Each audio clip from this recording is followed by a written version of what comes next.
Hi යාළුවනේ කොහොමද ඉතින් ඔයාලට? ඔයාලා හොඳින් නැති කියලා මං හිතනවා. ඒ වුණාට මේ දවස්වල කාලගුණේ නම් ඒ තරම් හොඳ නෑ. ගොවිතැන් වලට නම් ගොඩක්ම අයාපත් කාලගුණයක් තමයි තියෙන්නේ. ඉතින් මම කලිනුත් ඔයාලට පෙන්නුවා අපි කුඹුර වපුරපු විදිය. අද මං ආවේ අපේ කුඹුරේ නවතම තත්ත්වය ඔයාලට පෙන්වන්න. ගොවිතැන් කරන එකත් කලාවක්. ඒක හරි ආසාවෙන් පිළිවෙලට අපි කරන්න ඕන. මොකද ඒ දේවල් අපි පිළිවෙලට කරනකොට තමයි තව කෙනෙක් ඒ දිහා බලාගෙන එයත් ඒ දේවල් පුරුදු වෙන්නේ. ඉතින් මඩ වැඩ දිහා නම් කොයිතරම් වෙලාවක් බලන් හිටියත් එපා වෙන්නේ නැති තරම් ඒක හරිම ලස්සනයි. ඒ වගේම සුන්දරයි. ඒ වගේම තමයි අපි කොච්චරනම් වාසනාවන්තද කියලත් හිතනවා. මොකද ලංකාවේ ජීවත් වෙන අපිට ලංකාවේ ප්‍රධාන ආහාරය වන බත් අපි විසින්ම මේ විදියට සකස් කරගන්නවා කියන එකත් කොයිතරම්නම් වාග්යද කියලා තමයි මට නම් හිතෙන්නේ. මොකද සමහර අය තමන්ගේ අතට එන බත් පිඟාන ඒ බත් කොහොමද එන්නේ කියලාවත් දන්නේ නැති තරම්. ඉතින් අපි මේ දේවල් මුලින්දාම අත්විඳිනවා.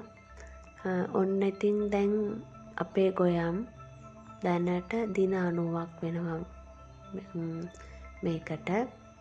මාසෙ 3මාරි වී තව පොඩි කාලයයි තියෙන්නේ බලාගෙන ඉන්න. හැබැයි ඉතින් මේ දේවල් මෙහෙම ලස්සනට පෙනුනට පුදුම කට්ටක් තමයි මේ වෙනුවෙන් අපි කන්නේ. මොකද ගොයම් පැල චූටි කාලෙදී අලි ආවා. ඉතින් එදා පටන් අද වෙනතුරු හැමදාම අපේ අයියා පැල් රකිනවා. හැමදාම රැට පැලට ඇවිල්ලා තමයි ඉන්නේ. මොකද රැට අලියගෙන් පරිස්සම් කරගන්න ඕන. එතකොට උදේට හැන්දෑවට කුරුළු රංචු පිටින් එන්නේ. මේ වී කරල් කන්න. ඉතින් එයාලගෙන් පරිස්සම් කරගන්න ඕනි. ඒ වගේම තමයි නිසි වෙලාවට තෙල් ටික, පොහොර ටික, වතුර ටික අනිවාර්යෙන්ම ඉතින් මෙයාලට සපයන්න ඕන. මොකද ගොවිතැන් කරනකොට එහෙම තමයි.